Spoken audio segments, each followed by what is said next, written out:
Periyava Voice of God, Volume 1. The Lord is the basis of speech and its substance. It is very wrong to think that whatever can be seen or heard is alone true, that there is no other truth, and all that is said in the Vedas and Puranas are false. We determine the size of things we see through the lens inside the eyes.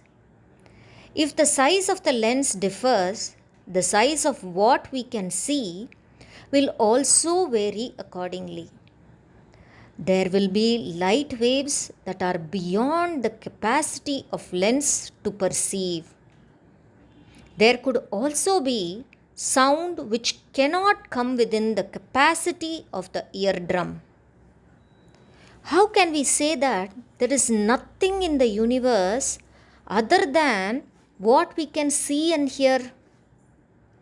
Great souls who had gained divine power had, with their jnana drishti, seen wonderful scenes which we cannot see and have described the divine murtis they had seen. They have heard wonderful sounds which we cannot hear and given us mantras. Such great souls see the entire operation of the universe as Parameshwara's dance only, that is, Nataraja's dance. All sounds are born from the dancing Nataraja. Nataraja dances very briskly. Just before the dance comes to a close, the long locks of hair stand projected on either side. These days, snapshots of moving objects are photographed, is it not? In the same way, the divine sculptor has brought out the urgency with which the long locks of hair are protruding and has made the Vigraha of Nataraja.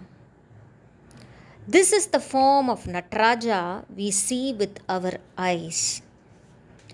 The world of sound which our ears perceive also come out of him. Nataraja holds in his hand a miniature drum by moving which sound is produced. It is bigger than what is used by some of the wandering tribes who come for alms. It is smaller than what the pujari uses in the Mariamman temple. This is called dhakka or dhamarugam.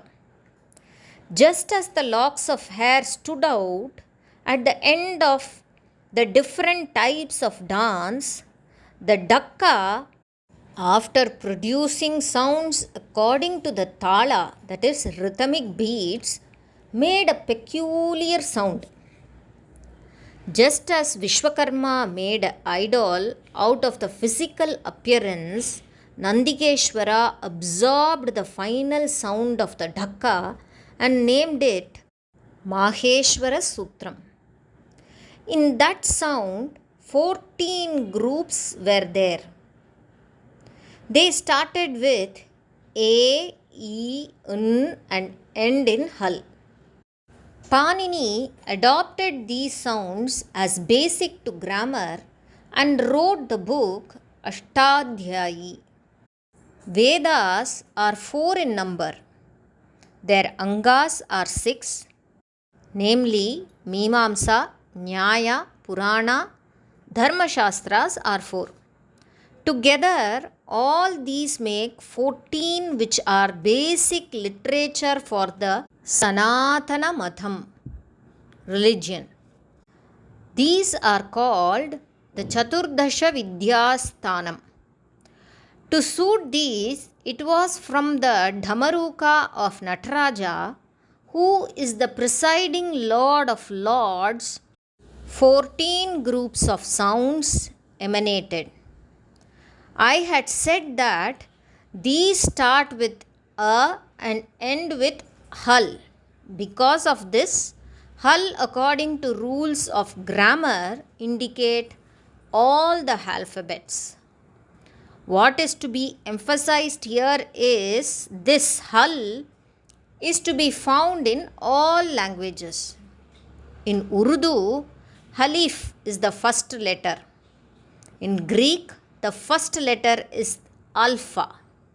The term alphabet in English is also based on this.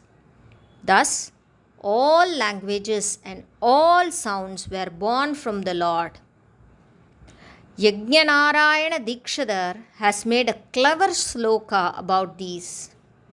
Pani means hand. Nadham means the sound. Panini Nadham means the sound made by Nataraja's hand. That becomes the Shastra Nadha Bhasha of Panini Maharishi. Patanjali made the commentary for Vyakaranam. He was the avatar of Adishesha. Adishesha has coiled around Nataraja's leg. Sound came out from the Dhamarukam in Nataraja's hand. Patanjali, who is in Nataraja's leg, has provided explanation for it. The poet says that because of that, all language sciences are born when Nataraja shakes his hands and legs. The inner meaning of this is that sound and its meaning have the Lord for their basis. If we realize this, we will not waste our speech. Whatever we write and speak, it will help in raising us and others by making us feel our oneness with the Lord. Periyava Sharanam.